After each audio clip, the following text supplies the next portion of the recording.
Hi అండి, అందరికీ నమస్కారం. Welcome back to my channel. ఇప్పుడే అందిన వార్త, షాక్ ఇస్తున్న వంగ గీత. అప్పుడే కార్పై స్టిక్కర్లు మార్పు. ఆ వివరాలు ఏంటో ఈ వీడియోలో తెలుసుకుందాం. వీడియో ఎక్కడ కానీ స్కిప్ చేయకుండా ఎండ్ వరకు చూడండి. అప్పుడే పూర్తి ఇన్ఫర్మేషన్ అర్థమవుతుంది. అలాగే వీడియో నచ్చినట్లయితే లైక్ చేయండి. ఇంకా మన ఛానల్ ఎవరైనా సబ్స్క్రైబ్ చేసుకున్నట్లయితే మన ఛానల్ సబ్స్క్రైబ్ చేసుకున్నారని నేను చేసే ప్రతి ఒక్క వీడియో మీ వరకు రీచ్ అవుతుంది. ఇక వివరాల్లోకి వచ్చినట్లయితే, ఏపీలో ఈసారి అసెంబ్లీ ఎన్నికలు అత్యంత ఉత్కంఠత రేపిన నియోజకవర్గాల్లో పిఠాపురం కూడా ఒకటి.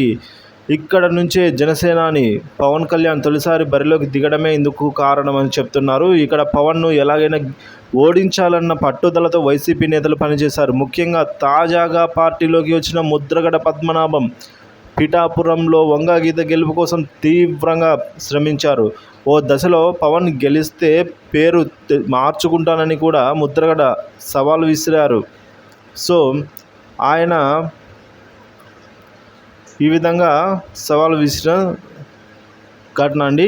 సో పిఠాపురంలో పవన్ కళ్యాణ్పై పోటీ చేసిన తమ అభ్యర్థి వంగ గీతను గెలిపిస్తే డిప్యూటీ సీఎం చేస్తానంటూ సీఎం జగన్ హామీ ఇచ్చారు. దీంతో గీత గెలిస్తే డిప్యూటీ సీఎం అవకాశాలు ఉంటాయన్న చర్చ ఎన్నికల పోలింగ్ వేళ సాగింది. అయితే పవన్ కళ్యాణ్కు మద్దతుగా కాపులు ఏకం కావడంతో అక్కడ ఫలితం జనసేనకు అనుకూలంగా ఉంటుందన్న ప్రచారం కూడా జరుగుతోంది. అయితే ఇవేవి పట్టించుకొని స్థానిక వైసీపీ ఎమ్మెల్యేలు వంగ గీతను డిప్యూటీ సీఎంగా అప్పుడే ఊహించేసుకుంటున్నారు.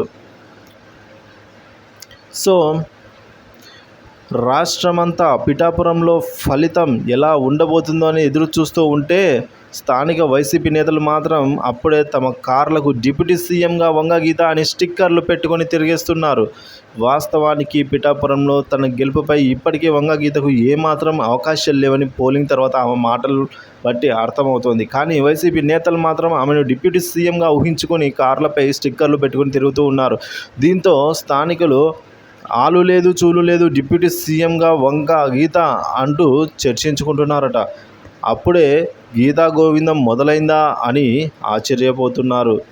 సో ఈ విధంగా అయితే నడుస్తోంది.